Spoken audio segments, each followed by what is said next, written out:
저희들이 그동안 하이델베르그 요리 문답을 지금 이제 쭉 공부를 하고 있습니다.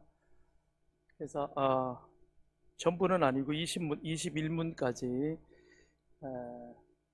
프린터물로 일단 매주 띄우는 것보다도 여러분들이 또 직접 하나 보고 계시면 좋을 것 같기도 하고요. 필요하면 거기다 간단하게 데모도 하시고 그런데 그 질문에 대한 대답이 대답 그 자체로도 웬만큼 대답이 되어져 있기 때문에 그래서 잘 들으시면 그러면서 보시면서 그렇게 이해를 하시면 좋을 것 같아요.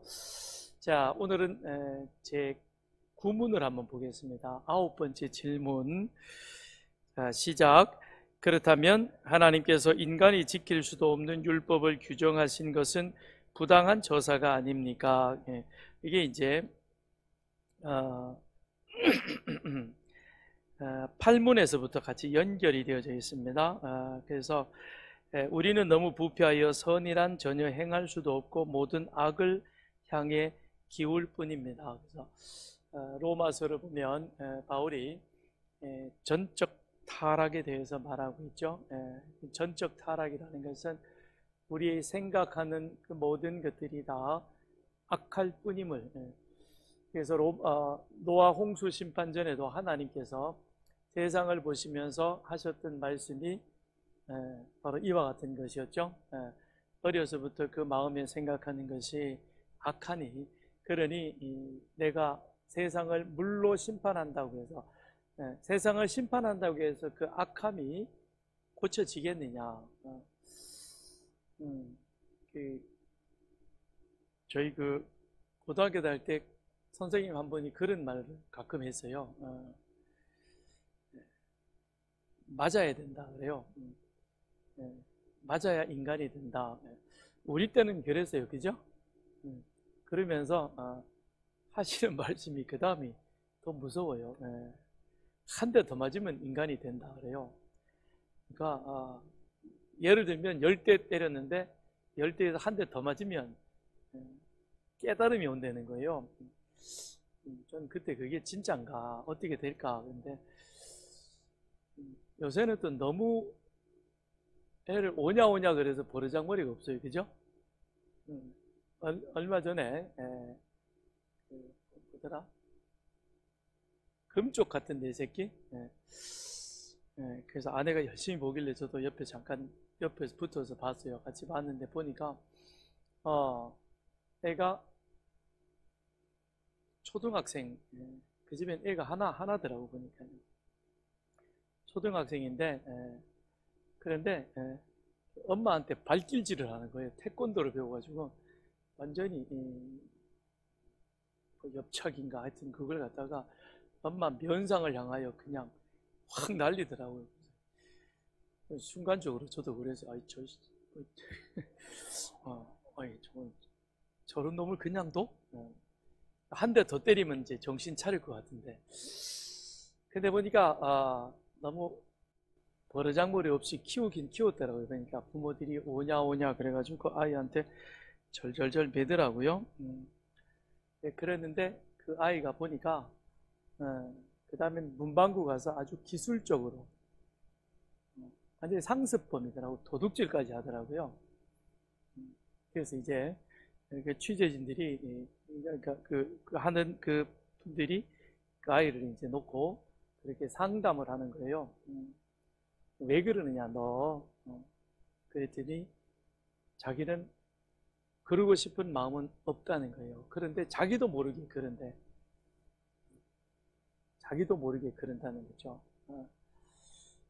이제 그 상담사가 열심히 상담을 해주는데 아쉬운 건 그거죠. 물론 이제 그런 어떤 그 아이의 행동이라든지 여러 가지 어떤 심리 상태라든지 이런 것들에 대해서 필요한 조언들이 꼭 필요하겠죠, 그죠?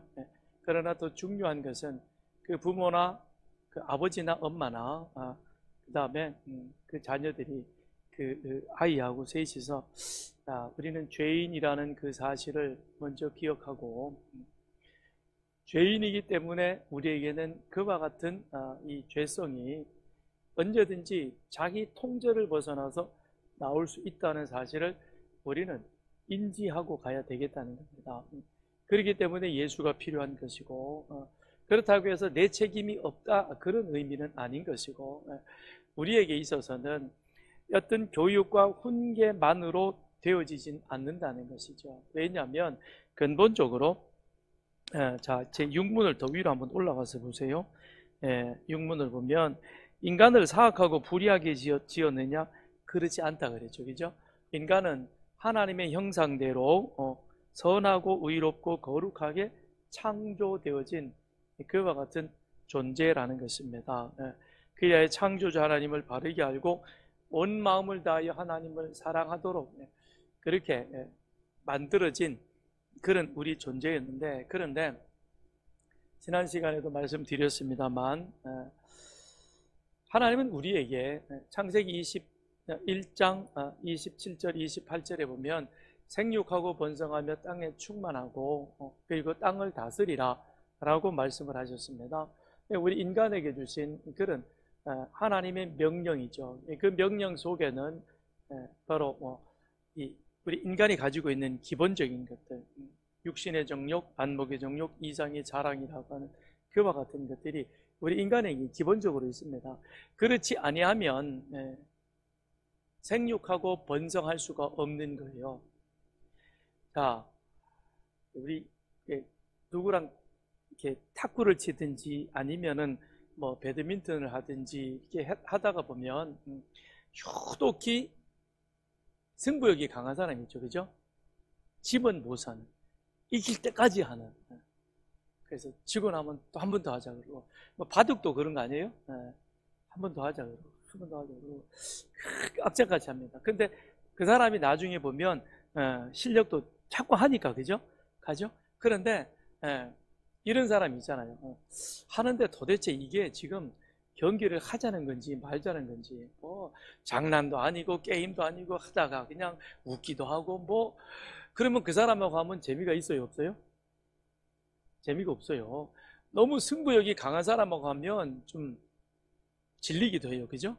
대충 해라. 아유, 좀 질 수도 있고 이길 수도 있지, 뭘 그 졌다고 해가지고 그렇게 씩씩대냐, 뭐 그러긴 하지만, 그런데 그런 사람하고 하면 조금 겁나기는 해요. 나중에 안 볼까 그렇게 좀 돌아설까봐. 그렇지만 그런 사람하고 하면 게임이 좀 과열되긴 하지만 그래도 게임다운 게임을 할 수는 있습니다. 그런데 이것도 저것도 아닌, 이건 술 탄 것도 아니고 그 다음에 물 탄 것도 아니고 흐리멍텅한 사람하고 하면 하다가 나중엔 짜증이 나요, 그죠? 그렇게 되어집니다. 그렇다면 기본적으로 하나님은 우리 인간에게 이와 같은 세 가지 욕망을 허락해 주셨습니다. 그런데 그것이 하나님의 통제, 하나님 다스림 하에 있느냐, 아니면 그것이 하나님의 통제권을 벗어나 있느냐에 따라서 이것이 범죄가 될 수도 있는 것이고, 그것이 하나님의 선한 일을 이루어갈 수 있는 그와 같은 것이 되는 겁니다. 자, 하나님은 다윗에게 왕권을 지어주었고 사울에게도 왕권을 지어주었습니다. 두 사람 다 왕권이라고 하는 것을 잡았습니다. 그런데 그 왕권을 잡고 나서 사울은 자기에게 주어진 그 왕권을, 그걸 하나님의 통제를 벗어나서 자기 마음대로 그것을 쓰는데 2년이면 충분히 그것을 자기 마음대로 활용을 합니다. 처음에는 자신이 왕으로 선택되는 것에 대해서도 상당히 부담을 느끼던 그런 사람이었어요. 그죠?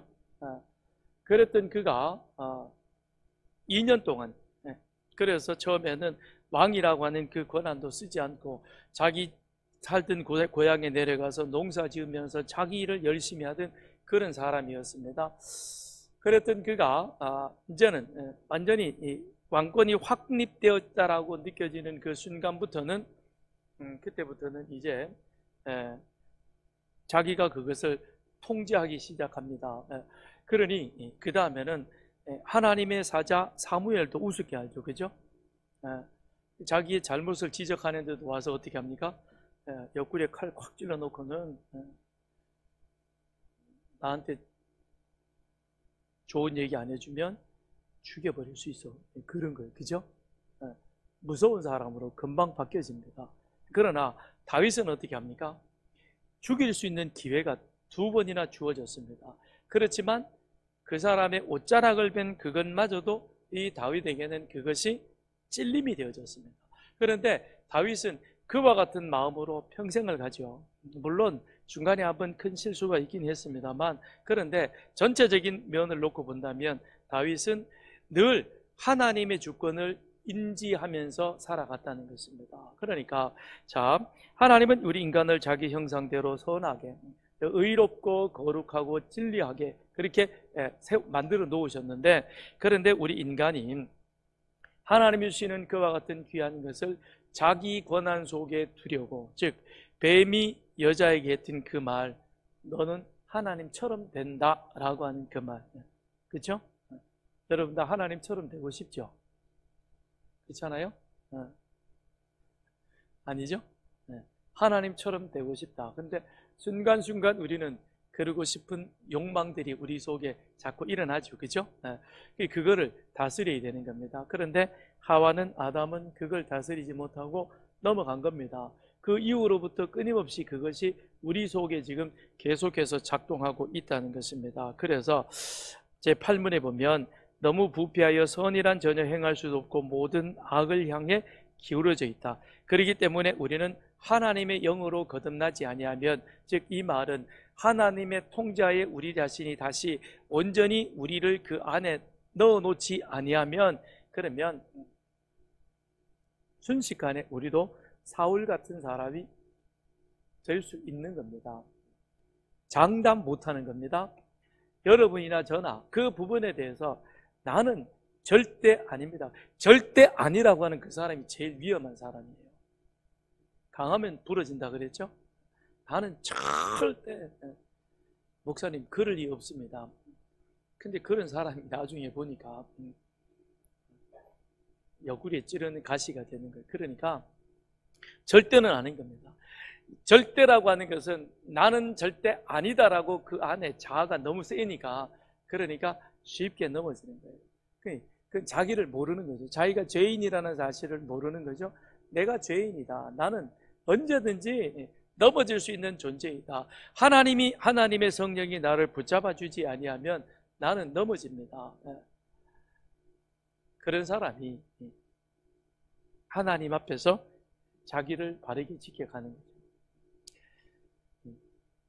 바꾸어서 생각을 해보세요. 병원 평생도록 한 번도 안 가본 사람, 심지어는 감기 한 번 안 알아본 사람, 그 사람 120세까지 살 것 같죠? 그죠? 어느 순간에 갑자기 죽어요. 그죠? 그런데 태어나면서부터 골골 하는 거예요. 늘 하여튼 모든 것 다 지나가는 거예요.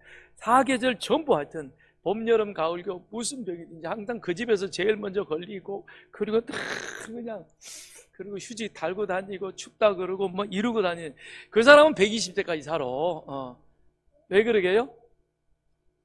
자기를 아는 거예요. 그죠? 내가 어디가 약하고 어디가 부족한지를 아니까, 그러니까 겨울이 되고 환절기 되면 제일 먼저 자기부터 챙기는 거예요. 그죠? 이 추워, 바람 들어와, 빨리 문 닫아 그러고는 확 잡고 따뜻한 데 어딨냐 그러고, 이미 계절이 바뀌기 시작하면 옷 꺼내가지고 입고. 그런데 건강한 사람은 이게 겨울인지 여름인지 모르고 천지분간 모르고 들고 뛰다가 어느 날 자빠지는 거죠. 누구를 아느냐, 자기를 아는 것이 중요하다는 겁니다. 내가 누구냐? 죄인이라는 사실을 알아야 되는 겁니다. 그래서 8문 9문에서 같이 우리가 하나님의 영으로 거듭나지 않으면, 즉 내가 죄인이라는 사실을 분명히 인지하고 하나님의 성령이 나를 붙잡아 주셔야 됩니다라고 우리는 그렇게 기도할 때에 하나님이 우리를 붙잡아 주셔서 우리는 하나님의 은혜 가운데 나가게 되는 겁니다. 그러면 왜 그러면 하나님은 우리가 이렇게 이미 타락해서 하나님의 법을 지킬 수 없는 존재라고 하는 사실을 아심에도 불구하고 왜 이렇게 우리에게 율법이라고 하는 것을 주셔서, 십계명이라고 하는 것을 주셔서 그걸 우리에게 지키라고 하셨는가? 아니, 하나님이 그걸 안 되는 줄 알면서도 그렇게 지키라고 한 것은, 그건 우리를 욕보이려고 하는 하나님의 나쁜 의도가 아니냐, 그게 아니라는 겁니다. 그래서 자, 그렇지 않다는 것입니다. 하나님께서는 인간을 만드실 때 율법을 지킬 수 있는 능력을 주셨습니다.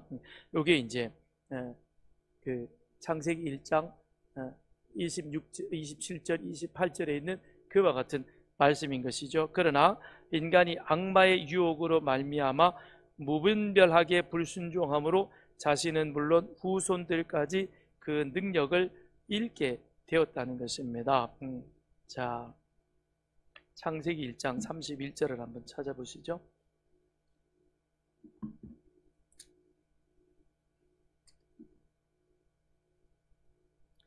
시작. 하나님이 지으신 그 모든 것을 보시니 보시기에 심히 좋았더라. 저녁이 되고 아침이 되니 이는 여섯째 날이니라.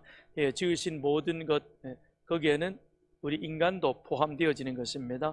그래서 사람을 포함하여 하나님이 창조하신 그 모든 것을 보시니, 그 다음엔 보시기에 심히 좋았더라 라는 그 의미는 각자의 자리에서 자기의 역할을 최선을 다해서 잘 감당한다는 겁니다. 오늘 우리 하은이가 여기서 이 반주를 너무 잘하죠, 그죠? 참 잘해요. 제2의 김혜원이가 될 것 같은데. 너무 잘해요. 근데 요즘 우리 교회 보니까 피아노를 배우면 치매 예방이 좋다 그래가지고 좀 열심히들 많이 배우시더라고요. 좋은 현상이에요. 열심히 뭘 배운다는 건 참 좋습니다. 그럼 시작했으면 끝까지 가세요. 중간에 하다가 그만두고 나중에 제가 알게 되면 그분은 후되게 제가 야단칠 거예요. 일단 시작하면 끝을 봐야 돼. 하은이, 그치? 그래야 여기 와서 이 정도를 치는 거예요. 근데 처음 시작해가지고 이만큼 왔으니까 이만큼 치는 거지. 예. 근데 앞으로 더 계속해야 제2의 김혜원이가 되는 거예요. 그런데 이제 거기서 조금 배워가지고 난 조금 칠 수 있다 그래가지고 가르치는 시연자매가 잘하네요 박수 막 치니까 흥분해가지고 이번 주 수요일날 반주 내가 저기 할 거야. 그리고는 나는 주는 못하니까 보조로 할게. 그래가지고 저 옆에 세컨으로 앉아가지고 치면 하은이가 그 다음부터는 이제 스트레스 받는 거예요. 그죠? 이건 여기서 들어오는 거 아닌데 막 지가 신나가지고 들어오고 이러면 어떻게 되는 거예요? 완전히 다 망가지는 거죠. 그죠? 다 망가진다는 것입니다. 그러니까 있을 수 있는 자기 자리에 앉는다는 것이 그게 무엇이냐? 보시기에 심히 좋았다는 것입니다. 그러니까 돌은 돌이 있는 자리에 있어야 아름다운 것이고, 그 다음에 흙은 흙 있는 그 자리에 있어야 되는 것이고, 사람은 사람 있는 그 자리에 있을 때 그것이 하나님 보시기에 심히 좋았다는 것입니다. 그런데 그 모든 것들이 각자의 자리에 있으면서 무엇을 만들어 갑니까? 조화를 이룬다는 거예요. 각자 있는 그 자리에 하나님께서 해, 달, 별, 그 다음에 물고기, 육축 모든 것들을 지었는데, 그런데 그 있는 것들이 해는 하늘에 있고 물고기는 바다에 있으며 소는 땅 위에 있고 사람은 그 안에서 그걸 관리하면서 이걸 각자가 있는 자리에서 자기 일을 하되 그것이 서로 조화가 이루어지니 하나님께서 보시기에 좋았더라 라는 것입니다. 알리코 자석이라는 게 있대요. 알리코. 이게 뭐냐면 알미늄하고 니켈하고 그 다음에 코발트하고 철하고 이걸 이제 합금을 만든 거예요. 여기 보면 알미늄하고 그 다음에 니켈하고 철하고 합해지지 않을 것 같은데, 근데 이거를 같이 합금을 시켜가지고 그리고 이걸 자석을 만들어 놓으면 650도 열에까지 자성을 잃지 않고 견딘대요. 그래서 이게 이제 발전기라든지 이런 아주 이 고온의 그 전기를 만들어가는 일에 있어서 이 알리코 자석이 굉장히 유용하게 사용되어진대요. 그래서 이게 있음으로 인해서 공업이 한 단계 더 발전할 수 있는 그런 아주 중요한 역할을 한다는 겁니다. 그런데 이걸 보면 각자 네 가지 철이, 이게 철이라 비철이 섞였으니까 섞일 수 없는 것 같은데, 그런데 그 각자가 각자의 개성을 지니지만 그러나 그것이 서로 조화를 이루었을 때 생각지도 않는 아주 더 유용한 그와 같은 도구가 되는 것처럼 하나님 역시 마찬가지라는 것이죠. 하나님이 이 세상의 모든 피조물을, 특별히 그 가운데 인간도 하나님이 창세기 1장 26절에서부터 28절에 그와 같은 귀한 명령을 주시면서, 그러면서 이 모든 것들을 하나님이 참 조화롭게 만들어 놓으셨다. 그래서 조화를 이룰 때 아름답고, 조화를 이룰 때 그곳에서 강력한 힘이 나오는 것이고, 조화를 이루는 것은 하나님의 뜻인 겁니다. 교회도 마찬가지예요. 그죠? 머리 대신 예수 그리스도를 중심으로 해서 우리는 각 지체가 되어서 각 있는 자리에서 자기 역할을 열심히 하는 겁니다. 그러니까 여러분 그 평신도로서 각자 있는 자리에서, 그 다음에 목사는 목사의 자리에서 제 역할, 제 소리를 내어주고 제 기능을 감당하면 우리 서산교회는 아름다운 교회가 되는 것이고 은혜로운 교회가 되는 것이고, 이 안에서 하나님의 강력한 능력이 나타나게 되는 겁니다. 그 일을 우리가 감당하는 거예요. 그래서 우리 교회가 같이 함께 추구하는 것이 그거잖아요. 하나님 손에 우리가 다 붙잡혀서, 그래서 하나님의 귀한 일들을 이 땅 가운데에서 드러내는 것. 숫자가 많아서 큰 일을 하는 것이 아니라, 다윗의 손에는 그냥 요만한 돌맷돌 몇 개가 잡혔을 뿐인 겁니다. 그런데 그 돌이 다윗의 손에 잡혔을 때 골리앗을 넘어뜨릴 수 있었던 것처럼, 우리 또한 이 서산교회가 하나님 손에 붙잡히면, 그러면 홍해도 가르고 골리앗도 무너뜨리고 하나님의 큰 역사를 만들어가는 그런 교회가 될 수 있다는 것입니다. 그러니까 나 있는 자리가 어디인가, 그걸 아는 것이 그게 첫째인 것입니다.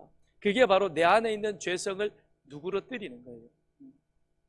내가 서야 될 자리가 아닌데 자꾸 서가지고 뭔가를 하려고 하다 보면 그 다음엔 삐그덕거리는 거예요. 우리 찬양대도 마찬가지잖아요. 소프라노 소리만 열심히 내주면 돼요. 엘토도 엘토 자기 소리만 내면 되는 거예요. 근데 엘토 하던 사람이 가만 보니까 소프라노 소리가 적게 난다고 갑자기 엘토 하다가 소프라노 툭 튀어가지고 소리 내면 옆에 있는 엘토가 어떻게 돼요? 헷갈리는 거예요. 지금 우리는 엘토 소리 내야 되는데 왜 갑자기 는 소프라노 소리 내? 그래가지고는 화들짝 놀라가지고 엉망이 되는 거죠. 그죠? 그러니까 있는 자리에서 그 소리만 잘 내주면 된다는 것입니다. 어떻게 우리가 조화를 이루어갈 수 있을 것이냐? 에베소서 4장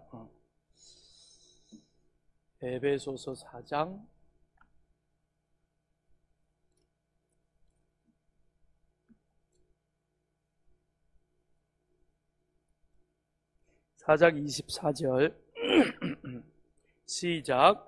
오직 하나님을 따라 의와 진리의 거룩함으로 지으심을 받은 새 사람을 입어라.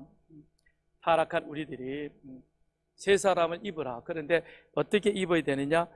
의와 거룩함으로 새 사람을 입어라. 새 사람을 입어라 라고 하는 것은 죄로 인해 상실해버린 우리 안에 있는 하나님의 거룩함을 회복하는 겁니다. 하나님의 거룩함이 회복되어져야 이 안에 있는 하나님의 창조의 그 본래의 모습대로 내가 있는 그 자리, 내가 해야 할 역할들을 그 안에서 그걸 성실하게 감당하면 조화를 이루어서 하나님 보시기에 아름다운, 보시기에 좋았던 그와 같은 모습이 될 수 있다는 것입니다. 그런데 어떻게 새 사람을 입느냐? 여기서 말하죠. 의와 거룩함으로. 의라고 하는 것은 하나님과의 바른 관계를 말해주고 있는 것입니다. 우리의 모든 잘못은 어디에 나오냐? 여기에 나오는 의, 불경죄에서 나오는 거예요. 하나님과의 관계가 잘못되어지면 그 다음엔 반드시 따라오는 게 뭐냐? 사람과의 관계가 잘못되어지는 겁니다. 내가 하나님이 누구인가를 알고 하나님을 의식하고 하나님과 바른 관계에 있는 사람은 옆 사람에게 함부로 하지 못합니다. 저도 나와 같이 하나님의 형상을 따라 지음받은 존재이다. 저에게도 하나님이 역사하고 하나님의 은혜가 그 가운데 있다는 사실을 안다면 함부로 하지 못하는 거죠. 그죠? 이게 중요한 겁니다. 그러니까 우리가 짓는 모든 죄의 대부분은 어디에 있느냐? 불경죄에서는 하나님과의 관계가 온전치 못한, 하나님과의 관계가 삐뚤어지면 사람과의 관계도 당연히 그것은 어그러질 수밖에 없는 겁니다. 하나님을 의식하지 않으니까 옆에 있는 친구 보고 발길질하면서 나 가서 빵 사와 임마 그러고는 그러지 하는 거죠. 그죠? 만약 그가 내가 하나님의 은혜를 입은 자라는 사실을 알면 그 짓을 할 수 있겠습니까? 할 수 있어요? 없어요? 없어요. 그죠? 절대 못하는 거예요. 하나님을 의식하지 않으니까 형제에게 그와 같은 일을 할 수 있다는 것입니다. 그래서 의라고 하는 것은 하나님과의 바른 관계를 말해주고 있는 것입니다. 하나님과의 바른 관계, 하나님과 충돌하지 아니하고 하나님이 나를 지으셨을 때의 그 모습을 그걸 기억하고 거기에 내가 맞춰가는 겁니다. 내가 하나님을 맞추어서 하나님과 조화를 이루는 겁니다. 그 다음에 거룩함이란 하나님, 바로 그와 같은 관계에서 하나님 앞에 나타나는 성결과 경건의 모습이 되는 것이죠. 그런데 이걸 우리 힘으로는 안 되어지는 겁니다. 그렇기 때문에 무엇이 필요하냐? 진리 대신 예수 그리스도가 필요한 것이죠. 그래서 십자가에서 우리 주님께서 나와 하나님과의 관계를 의롭고 그 다음에 바르게 만들기 위해서 십자가에 달려 돌아가셨고, 예수님의 십자가에 달려 돌아가심으로 말미암아 그 사실을 믿음으로 내가 하나님으로부터 의롭다, 하나님과의 관계가 회복되어지고 조화를 이루면서 그 다음에 이웃과의 사람과의 관계 속에서도 우리는 조화를 이룰 수 있는 바른 관계를 맺어갈 수 있는 그와 같은 모습으로 만들어지게 되는 것입니다. 그렇게 해서 우리는 하나님과의 하나님의 창조하신 그 원래의 모습으로 회복되어가는 그런 모습으로 되어져야 하는 것입니다. 그런데 우리가 그 다음에 이제 오늘 다시 한번 유인물을 보실까요? 거기 보면 그러나 인간이 악마의 유혹으로 말미암아 무분별하게 불순종함으로 자신은 물론 후손들까지 그 능력을 잃게 되었다. 다시 창세기로 가서 보면 하나님이 여자에게 이르시되 내가 어찌하여 이렇게 하였느냐? 여자가 이르되 뱀이 나를 꿰므로 내가 먹었나이다. 인간이 사탄에게, 뱀에게, 이 뱀은 사탄의 도구로 사용되어진 겁니다. 이 뱀의 그 뒤에는 뭐가 있냐면 사탄이 있는 거예요. 근데 이걸 뱀으로 그렇게 묘사를 한 것은 아주 적절한 묘사인 것입니다. 동서양을 비롯해서 어느 나라에나 다 용이라고 하는 것이 결국에는 무엇이냐면 하나님을 대적하는 그런 모습으로 나옵니다. 우리 한국에도 용이 있죠. 캄보디아도 가면 뱀, 용이 있습니다. 지붕 위에 아주 칭칭 감고 살아요. 거기는. 그 다음에 서양에도 가면 드래곤이라 그래가지고 용이 있죠. 그렇죠? 여의주를 물고 이렇게 돌아다니는 겁니다. 이게 용이라고 하는 것은 상상의 동물인 것입니다. 그런데 그 상상의 동물은 결국 배후에 누가 있느냐? 뱀이 있다는 것입니다. 그죠? 사탄이 있다는 것이죠. 그 사탄이 여자에게 뭐라고 말하느냐? 이것 먹어도 괜찮아, 안 죽어. 이건 먹으면 너희 눈이 밝아져서 하나님처럼 되어서 선악을 분별하게 될 줄 안다. 그런데 하나님이 너희가 그렇게 될까 봐 이거 먹지 말라고 그래서 그런 거죠. 그러니 이 인간의 욕망 속에 그게 이제 하와에게서 일어나는 것이죠. 그걸 보니까 보암직하고, 그렇죠? 먹음직하고 지혜롭게 할 만큼 탐스럽게 한지라. 우리 안에 있는 욕망과 이생의 자랑이 그 안에서 갑자기 불끈 일어나가지고는, 그리고는 하나님의 명령에 대해서는 신경 쓰지 아니하고 그것을 벗게 되는 겁니다. 그렇게 해서 그 자신이 스스로 비참하게 되어졌습니다. 그런데 그 책임을 누구에게 떠넘깁니까? 아담은 하와에게 떠넘기고, 그런데 하와에게 떠넘기는데 가만 보면 그 책임이 결국 누구 책임이다? 하나님 당신이 그냥 나 혼자 여기 살도록 내버려 뒀으면 좋았는데 왜 그렇게 힘들게 여자를 만들어가지고 같이 사느라고 그동안도 힘들었어요. 얘기는 안 하는데 그런 것 같아요 지금. 근데 결정적으로 지금 이 일이 이렇게 벌어진 겁니다. 그러니까 하나님 당신 책임입니다. 그런데 하와도 그런 거예요. 너 어쩌다 이런 일 저지르냐 그랬더니 하나님이 만드신 뱀, 하나님이 뱀을 안 만들었으면 됐을 텐데, 뱀도 그 다음에 하와도 아담도 선악과도 모든 것들이 하나님의 통제하에 있을 때, 하나님의 주권을 인정하고 있을 때는 전혀 문제가 안 되었던 것입니다. 그런데 그 안에서 하나가 틀어지기 시작하니까 연달아서 그와 같은 일들이 일어나게 되는 것이죠. 그러니 인간의 무능함이 하나님의 책임입니까? 아내의 책임이고 남편의 책임이고 부모의 책임입니까?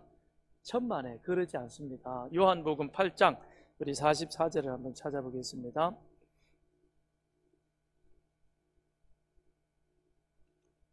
요한복음 8장 44절 시작. 너희는 너희 아비 마귀에게서 났으니 너희 아비의 욕심대로 너희도 행하고자 하느니라. 그는 처음부터 살인한 자요 진리가 그 속에 없으므로 진리에 서지 못하고 거짓을 말할 때마다 제 것으로 말하나니 이는 그가 거짓말쟁이요 거짓의 아비가 되었음이라 그랬습니다. 마귀의 다른 이름, 마귀의 다른 이름이 뭘까요? 사탄의 다른 이름.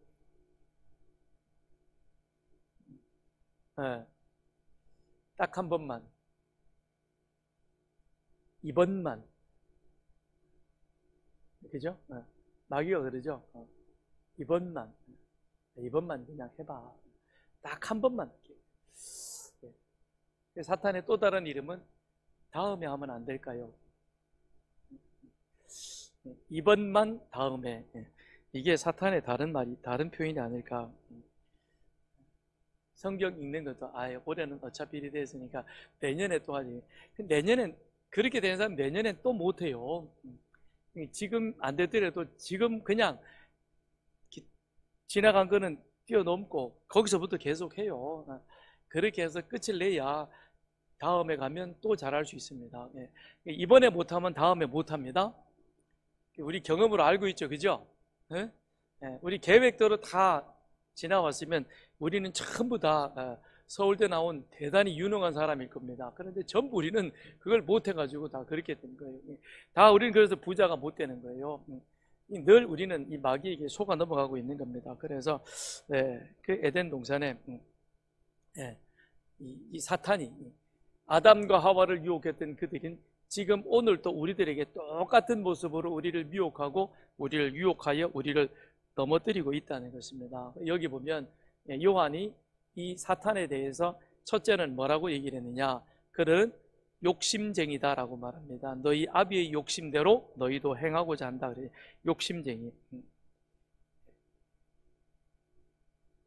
사탄은 뱀을 통해서 아담과 하와의 마음에 무엇을 집어넣었습니까? 하나님이 주셨던 그 귀한 것들을 그걸 키우는 거죠. 그죠? 더 내가 하나님처럼 되고 싶다라고 하는 그 욕망을 확 키워버리는 겁니다. 그러니까 내가 하나님 위로 올라가야 되겠다. 이게 하나님을 대적하는 것이죠. 우리는 절대 하나님 위로 올라갈 수 없는 존재인 것입니다. 우리는 하나님의 피조물인 것입니다. 아무리 우리가 똑똑하고 날고 뛰고 긴다 할지라도 결코 우리는 하나님이 될 수 없는 존재인 것입니다. 그런데 사탄은 우리에게 늘 그걸 키우는 거죠. 너도 충분히 잘할 수 있다라고 키웁니다. 그런데 거기에 우리가 많이 속아 넘어가는 겁니다. 그래서 내 주제를 아는 것이 참 필요한 것이죠. 그 다음에 두 번째 보니까 살인한 자라 그랬습니다. 살인인 것입니다. 마귀의 속성이 두 번째, 첫째는 욕심쟁이요, 두 번째는 살인이라는 것입니다. 마귀는 사람을 죽이는 자인 것입니다. 마귀는 아담과 하와를 작정하고 죽이기로 작정하고 유혹하기 시작한 겁니다. 그래서 안 죽는다라고 하나님의 명령을 정면으로 거스리지 않습니까? 그게 죽는 거죠. 다른 게 죽는 겁니까? 거기에 있었다는 것이죠. 내가 누굴 보면 정말 저 인간은 미워. 근데 그 미움이 너무 커가지고 죽이도록 믿고 싶다. 밉다. 조심해야 됩니다. 그 안에 뭐가 있는 거예요? 가인이 아벨 보고 그러잖아요. 그죠? 그래서 하나님이 경고하잖아요. 죄가 내 문에 엎드리고 있다. 그 얘기 뭐예요? 네 마음에는 지금 동생 가인을, 아벨을 죽이고 싶을 정도로 미워한다. 그걸 다스려라. 그걸 다스리지 않으면 너는 살인자가 된다. 그런데 결국은 그걸 넘어서질 못하잖아요. 그죠? 너무 미워하지 마세요. 다 우리는 부족한 사람들이에요. 그죠? 다 2% 부족한 그런 존재인 것입니다. 그런데 그렇게 미워하지도 말고, 그렇다고 해서 너무 또 그 사람에게 엎어지지도 마요. 너 그럴 줄 몰랐다. 다 그래요. 그러니까 98%까지만 가면 됩니다. 그래서 2%는 늘 항상 하나님 앞에 이렇게 뭔가를 구멍을 만들어 놓고, 하나님, 또 그랬네요, 저 사람이. 그러고는 하나님 앞에 하소연하시길 바랍니다. 하나님, 나 저럴 줄 몰랐는데 어쩌고. 그럼 하나님도 그래요. 누가 그 사람 100% 믿으라 그러니 나를 100% 믿어. 하나님이 그러는 거예요. 하나님은 나를 100% 믿으라 그럽니다. 이 사단은 또한 거짓말쟁이인 것입니다. 진리가 그 속에 없으므로 진리에 서지 못하고 거짓을 말할 때마다 제 것으로 말하니 그는 거짓말쟁이라 그랬습니다. 마귀가 하와에게 그랬죠. 안 죽는다 그랬죠. 그죠? 거짓말이죠. 사실은 죽는 겁니다. 먹으면. 그런데 그걸 뒤집어 놓으니까 거짓말하는 것이죠. 그래서 우리 인간은 죽어서 흙으로 돌아갈 수밖에 없는 것입니다. 바리새인 서기관, 그들이 하나님 앞에 사람 앞에 정직하지 못하니까 예수님께서는 그들을 보면서 뭐라고 말씀하셨냐면 회칠한 무덤 같다 그랬습니다. 사람은 얼마든지 우리가 속일 수 있습니다. 예배당 안에서 교회에서 만났을 때 거룩하다고 해서 여러분 그렇게 믿지 마세요. 정말 거룩은 어디에 있느냐? 삶의 자리에서 나타나는 겁니다. 여기서는 얼마든지 외식할 수 있는 겁니다. 얼마든지 속일 수 있는 겁니다. 단 하나님은 못 속입니다. 하나님까지 속이려 들지 마세요.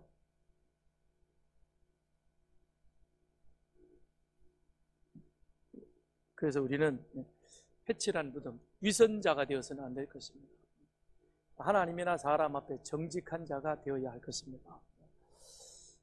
정직한 자. 근데 우리 인간이 타락하면서 그런 위선을 뒤집어 쓰고 있습니다. 그건 바리새인 서기관만이 가지고 있는 것이 아니라 우리 모두에게 다 그와 같은 속성이, 이게 죄의 속성이라는 겁니다. 그래서 숨기고 싶고 가리고 싶고 이렇게 뭡니까? 포장하고 싶은 그런 모습이 우리 속에 다 있는 거죠. 하나님 앞에서 우리는 우리 자신을 온전하게 오픈시켜야 하는 것입니다.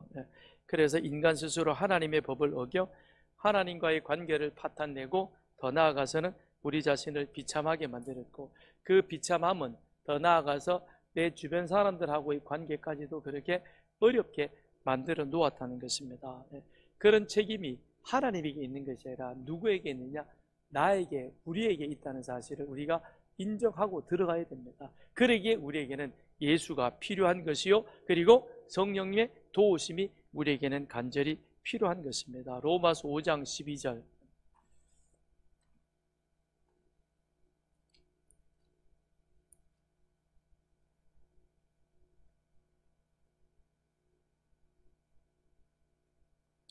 로마서 5장 12절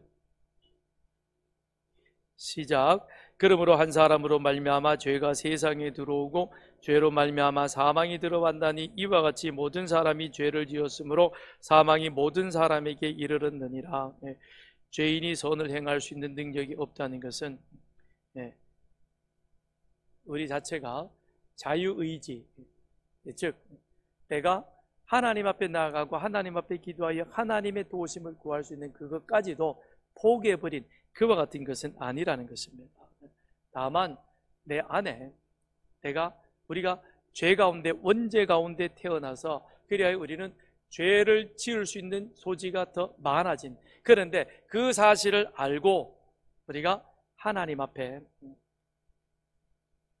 성령의 도우심을 간구하는 그런 은혜가 우리들에게는 아직은 있다는 겁니다. 그래서 그걸 우리는 찾아서 나아가야 하는 것이죠. 내 의지가 더 이상 죄의 노예로 나아가도록 우리 자신을 거기에 맡겨 놓을 것이 아니라, 나는 죄인이지만 그러나 예수 그리스도의 능력으로 말미암아 우리는 거룩할 수 있다. 하나님의 성령의 도우심으로 우리는 다시 하나님과의 좋은 관계를 맺어갈 수 있다. 이런 사실을 우리가 인지하고 나가야 하는 겁니다. 그래서 그 부분에 있어서 우리는 노력해야 하는 것이죠. 사울은 다윗을 되게 시기했습니다. 그래서 자기가 죽이려도 안 되니까 신하들에게까지 명령을 내리고 다윗을 잡아서 죽이라고 그럽니다. 그랬더니 그 아들 요나단이 그래요. 아버지는 왜 그렇게 다윗을 미워합니까? 다윗을 도대체 죽여야 할 이유가 무엇입니까? 라고 그렇게 묻습니다. 그러면서 보세요. 그가 아버지를 위해서, 나라를 위해서 얼마나 충성했습니까? 자기 생명을 돌보지 않고 블레셋 사람들을 죽였고, 그리고 이스라엘의 큰 구원을 이루지 않았습니까? 이만하면 충분히 아버지의 사랑을 많이 받아야 될 그 사람입니다. 그러니 아버지 제발 다윗을 죽이지 마세요 그럽니다. 그러니까 사울이 그 말을 듣고 생각해 보니까 뭐예요? 맞죠, 그죠? 틀린 말이 아닌 거예요. 그러니까 기본적으로 의지만 가지고 있었다면 사울은 다윗을 그렇게 미워할 수도 없고 그 다음에 죽이지 않아도 되었을 것입니다. 그런데 그런 사울에게 악령이 그를 주장하기 시작하니까, 그러니까 창을 또 던져가지고 또 다윗을 죽이려 했고, 그리고는 끝내는 이 다윗을 내쫓은 게 아니라 다윗이 살기 위해서 나갔지만, 그런데 그를 끊임없이 추격하면서 이 다윗을 죽이려 했던 것입니다. 그래서 요한복음 8장 34절에 보면 예수께서 대답하시되 진실로 진실로 너희에게 이르노니 죄를 범하는 자마다 죄의 종이라. 하나님은 우리에게 자유의지를 주셔서 선과 악, 하나님과 마귀를 선택하도록 하와에게 그렇게 주셨죠. 아담에게 주셨죠. 동일한 모습을 우리에게 주신 것입니다. 그런데 그걸 가지고 우리는 내 욕망을 키우기 위해서 의도적으로 하나님을 대적하는, 마귀를 선택하는 그런 어리석은 자가 아니라, 이제는 나는 죄인이라는 사실을 우리가 분명히 인지하고 내 힘으로는 이것을 통제할 수 없다. 하나님의 도우심이, 하나님의 은혜가 필요합니다. 그러면서 우리는 성령의 도우심을 간구하는 그와 같은 자가 되어야 할 것입니다. 사울이 그 아들 요나단의 말을 듣고 맞아, 네 말이 맞다. 그런데 내가 내 자신을 통제하기가 어렵네. 그러니까 네가 늘 내 옆에서 나를 지켜주면 어떻겠느냐. 아마 그랬다면 사울은 그런 비참한 최후를 맞이하지 않아도 됐을 것입니다. 그런데 이후에 사울이 하는 행동을 보면 베냐민 사람들을 불러다 놓고는 뭐라고 얘기를 합니까? 너희들에게 먹을 것을 주고 너희들에게 좋은 자리를 주고 너희들에게 이와 같은 대접을 해주는 사람이 누구냐? 나 아니냐? 자기를 계속 하나님보다 높여놓는 것입니다.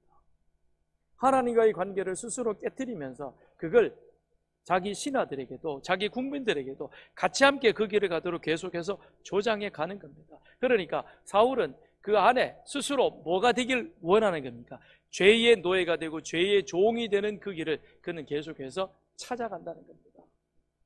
여러분, 우리는 다 이와 같은 소질이 있는 자들인 것입니다. 다 우리는 자기를 드러내고 싶어 하고요. 그 다음에 요만한 일을 하고도 이만큼 칭찬해주면 우쭐해가지고 자기가 최고인 줄 알고 그런 사람입니다. 그런 주제 파악을 우리는 할 필요가 있는 것이죠. 아이고, 내가 한 거는 별거 아닌데, 그런데 목사님이 그래도 이렇게 나를 칭찬해 주시는구나.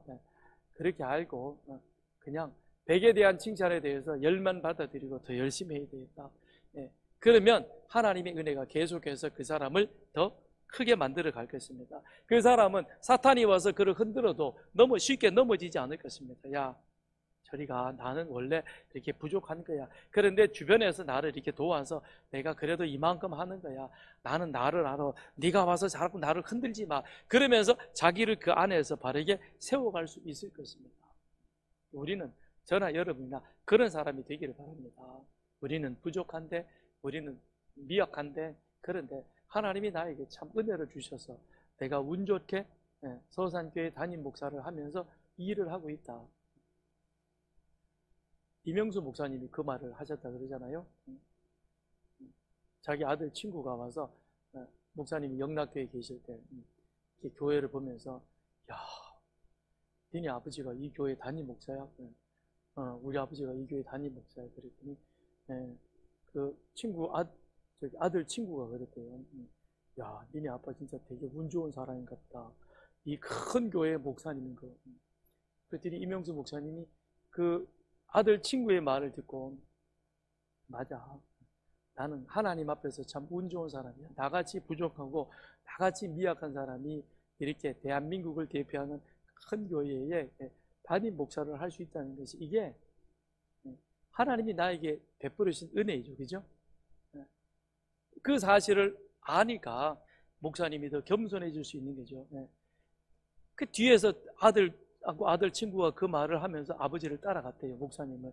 그런데 목사님이 만일 그 얘기를 듣고, 야, 이 자식아, 내가 임마 그래도 임마 심리학 박사야, 대한민국에서는 알아주는, 그러면서 그 아들이 친구가 하는 말을 듣고 운 좋은 게 아니라 나는 실력 그 이상으로 나는 여기 온 거야, 이렇게 되면 어떻게 되는 거예요? 넘어지는 거예요, 그게. 그러니 하나님이 우리에게 주신 자유의지가 있는데 그걸 가지고 내가 하나님 앞에 그걸 더 낮추어서 하나님의 은혜를 구하는 자리로 들어가느냐, 아니면 스스로를 높여서 내가 죄의 종이 되느냐. 결국 선택은 누구이냐? 나라는 겁니다. 그러니 우리가 잘못되어지는 것이 내 탓인 것이지 하나님의 탓이 아니라는 겁니다. 하나님이 에덴 동산에 선악과를 두셔서 그래서 우리가 이렇게 됐다. 아담이 아마 그 사람이 대한민국 국민이었으면, 조상이었으면 뱀 잡아 먹어서 이런 일은 없을 텐데 그렇지 못해가지고 이렇게 됐다, 이런 헛소리도 안 하게 될 겁니다.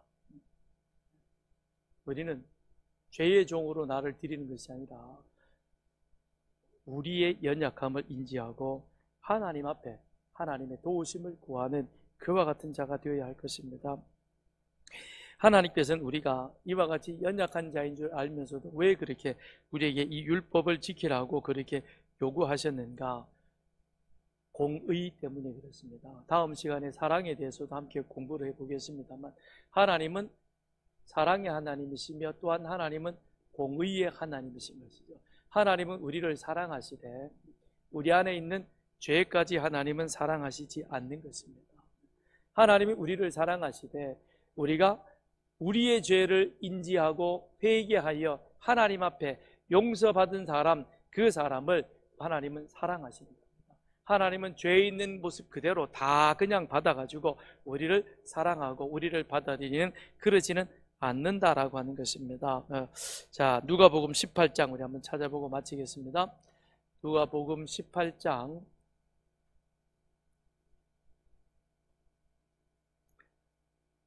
13절